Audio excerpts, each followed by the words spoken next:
Hi welcome back to cool world. ഇന്നിപ്പോൾ നമുക്ക് തണ്ണിമത്തൻ കൊണ്ട് വ്യത്യസ്തമായൊരു രീതിയിൽ ജ്യൂസ് എങ്ങനെ ഉണ്ടാക്കുന്നതെന്ന് നോക്കാം. അതിന് വേണ്ടിയിട്ട് ഞാനൊരു 2.5 കപ്പോളം വാട്ടർമെലൺ എടുത്തിട്ടുണ്ട്. 1/2 കപ്പ് പഞ്ചസാര വേണം. പിന്നെ പാല് നന്നായിട്ടൊന്ന് ഫ്രീസ് ചെയ്ത പാലാണ്, അതൊന്ന് കട്ടയായിട്ടുള്ളത് ഒരു കപ്പ് എടുത്തിട്ടുണ്ട്. ഇനി ഇങ്ങനെ ഒരു കപ്പ് പാല് കട്ടയായിട്ടുള്ളത് ഇല്ലയെന്നുണ്ടെങ്കിൽ നമുക്ക് വേണമെന്നുണ്ടെങ്കിൽ 1 കപ്പോ 1.5 കപ്പോ പാലും എടുക്കാം, തണുപ്പിച്ച പാല്. പിന്നെ ഒരു 2 ടേബിൾ സ്പൂൺ കസ്കസ് നമ്മൾ വെള്ളത്തിലൊന്ന് കുതിർത്തെടുത്ത് വെച്ചിട്ടുണ്ട്. പിന്നെ ബൂസ്റ്റോ ഹോർലിക്സോ അങ്ങനെ ഏതെങ്കിലും കയ്യിലുണ്ടെങ്കിൽ എടുക്കാം.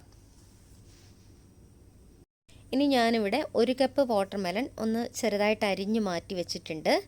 അത് നമ്മുടെ ജ്യൂസിൻ്റെ ഇടയ്ക്കൊന്ന് കടിക്കാൻ കിട്ടാൻ വേണ്ടിയിട്ടാണ് കേട്ടോ. അതിലേക്ക് 1.5 ടേബിൾ സ്പൂൺ പഞ്ചസാരയും കൂടി ചേർത്തിട്ട് ഒന്ന് മിക്സ് ചെയ്ത് മാറ്റി വയ്ക്കാം. ഇനി നമുക്ക് ഈ ബാലൻസ് ഉള്ള 1.5 കപ്പ് വാട്ടർമെലൺ മിക്സിയുടെ ജാറിലോട്ട് ഞാൻ മാറ്റിയിട്ടുണ്ട്. 1 കപ്പ് പാല്, കട്ടിപ്പാലാണ് കേട്ടോ. ബാക്കിയുള്ളത് 1/2 കപ്പ് നമ്മൾ പഞ്ചസാര എടുത്ത് വെച്ചിട്ടുണ്ടായിരുന്നു, അത് മുഴുവൻ ചേർത്ത് കൊടുക്കുകയാണ്. അതിലേക്ക് ഇനി നമ്മൾ ഒരു 2 ടേബിൾ സ്പൂൺ ഹോർലിക്സ് കൂടി ചേർത്ത് കൊടുക്കണം. എന്നിട്ട് ഇത് നന്നായിട്ട് നമുക്കൊന്ന് ബ്ലെൻഡ് ചെയ്ത് കൊണ്ടുവരാം. നമ്മളിപ്പോൾ ഈ വാട്ടർമെലൺ നന്നായിട്ട് അടിച്ച് കൊണ്ടുവന്നിട്ടുണ്ട്. ഈ ഒരു വലിയ പാത്രത്തിലോട്ട് ഇതിനി നമുക്ക് മാറ്റി കൊടുക്കാം.